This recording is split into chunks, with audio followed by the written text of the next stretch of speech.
Professor Miller here again. We're going to continue discussing the cities, immigration, and labor as associated with Unit 19. So we are covering the historical mindset, labor's union, and urban expansion. You probably get sick of hearing me say it, right? But if you can understand the people, their ideas, their relationships, and motives, you will better understand the history of the day. I firmly believe this.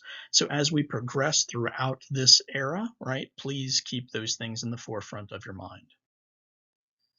So as we entered this era, we have to consider the duality of the day, right? Here we have this wonderful poem by Emma Lazarus, right? The new Colossus, give me your tired, your poor, your huddled masses yearning to breathe free, the wretched refuse of your teeming shores. Send these, the homeless, the tempest tossed to me.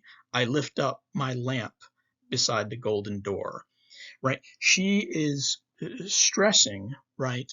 Bring me your immigrants, bring me the people in your country that you do not want, so they can come here and make us better. Now, on the flip side of that, you had many different ethnic groups within the United States that didn't want any more immigrants. People felt that they were coming to take their jobs. There were issues where people wouldn't hire people from different ethnic groups or wouldn't let them settle in certain neighborhoods. So there's this dual ideas going on within the United States that we need to keep in mind as we move forward. And this beautiful poem is engraved on the pedestal of Lady Liberty on Liberty Island. So we have to consider that millions of unskilled laborers came into this country, and as former African American slaves, moved about the country to find a better life for themselves, they were considered unskilled. Now, they became the bridge builders, the road builders, the carpenters, that type of thing that helped build the infrastructure that we use today. Additionally, we spoke already about the Transcontinental Railroad and the Brooklyn Bridge. However, we did not go into great detail about factory life. So factory life, specifically the textile industry, was huge in the East Coast, New York, Massachusetts, all through that region, New England, mainly women, immigrants, working in factories, producing garments that were sold all over the world.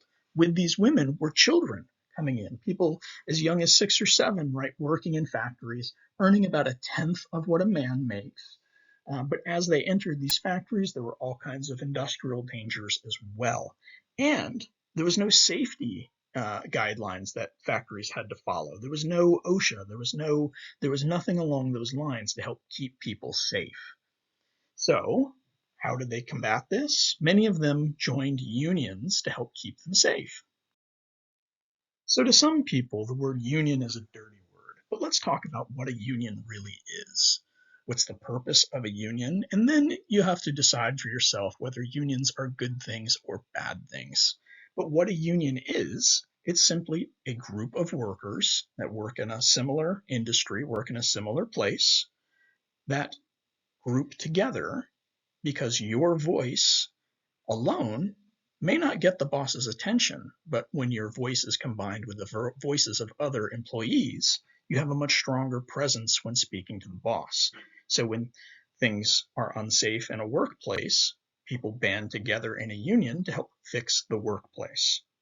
That's essentially what the union is there for. It's to help bargain with the leadership for things like benefits and safety standards to make the workplace a safer place and to make the quality of life for the worker better. Now, there's examples all over the places of good unions and bad unions, and you'll have to explore those things yourself. However, the purpose of a union, what a union truly is there to help workers stay safe and to build a quality life.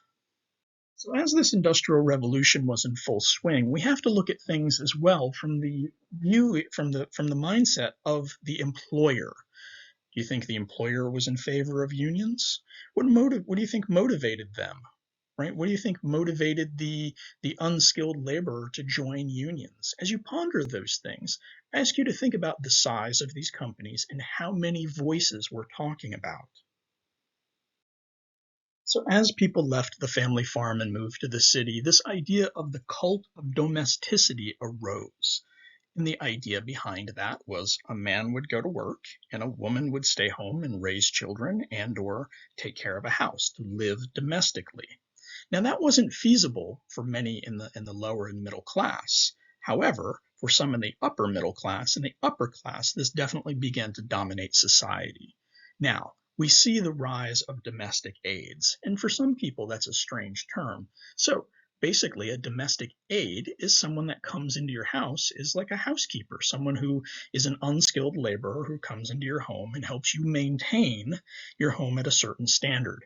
Now, if you can see here by the quote, by 1870, 15 to 30% of all households include live-in domestic servants, and 90% of these were women.